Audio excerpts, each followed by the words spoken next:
Ky 18 vjetor I shpalljes së pavarësisë e gjeti Kosovën si radh herë mes festës dhe protestës, ndërsa 4 ishë krerë të UÇK-s po presin dënimin nga gjykata e Hagës.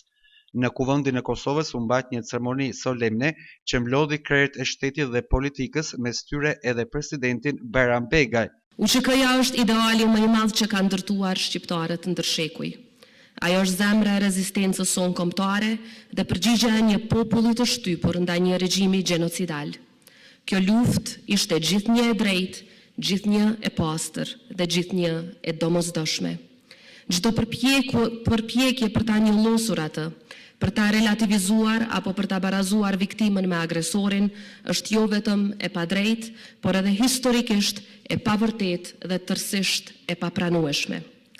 Krerët e ushtrisë çlirimtare të Kosovës që sot gjenden në Hagë, së bashku me mijëra luftëtarë të tjerë dhe me mbështetjen e palëkundur të popullit të Kosovës, u ngritën për liri, për dinjitet dhe për të drejtën e patjetërsueshme për të jetuar të lirë në atë dheun e tyre.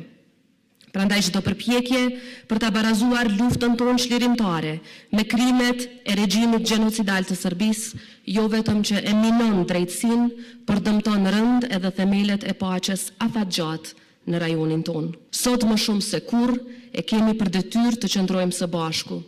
Asnjë dallim I yni I së kaluarës apo I së tashmës nuk guxon të jetë pengesë në unitetin tonë në mbrojtje të luftës sonë çlirimtare. Ky përvjetor është dëshmia se Republika e Kosovës është një realitet I pakthyeshëm, një shtet sovran. Kosova ishte vendi ku liria vritej, sot është vendi ku liria funksionon, ku liria frymëzon. Kosova e sotshme është një shtet I ri në vite, por me rrënjë të thella sakrificash, kontributesh dhe meritesh. Ajo ecën me hapa të sigurt drejt së ardhmes, pa harruar kurrë themelet me të cilet u ndërtua. Republika nuk lëshon pe kur është çështje sovranitetit shtetëror, integritetit territorial dhe demokracisë popullore. Demokracia është edhe burim, edhe shprehje e sovranitetit të Kosovës. Ndërkohë, pak orë më vonë, sheshi Skënderbeu në Prishtinë u mbush me mijëra shqiptar nga të gjitha trevat, me flamujt e Kosovës, Shqipërisë, UÇK-s dhe thirrjet drejtësi jo politike për çlirimtarët.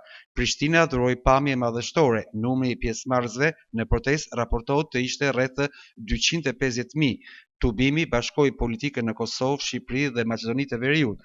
Për herë të parë u shfaq edhe presidentja e Kosovës Vjosa Osmani, e cila u pa krah kreut të grupit të PS-s Taulant Balla dhe kryetarit të BDI-s Ali Ahmeti. 18 vite më parë, Hashim Thaçi shkroi historinë duke shpallur Kosovën shtet të pavarur. Mijëra qytetarë sot u mlodhen në sheshet kryesore të Prishtinës për t'u dalë në mbështetje I shkrerëve të ushtrisë çlirimtare të Kosovës, të cilët e po gjykohen në Hagë. Nga ky marshim të organizuar nga Liria ka emër, u kërkua drejtësi për katërshin e UÇK-s dhe jo politike, raporton Kosova Press.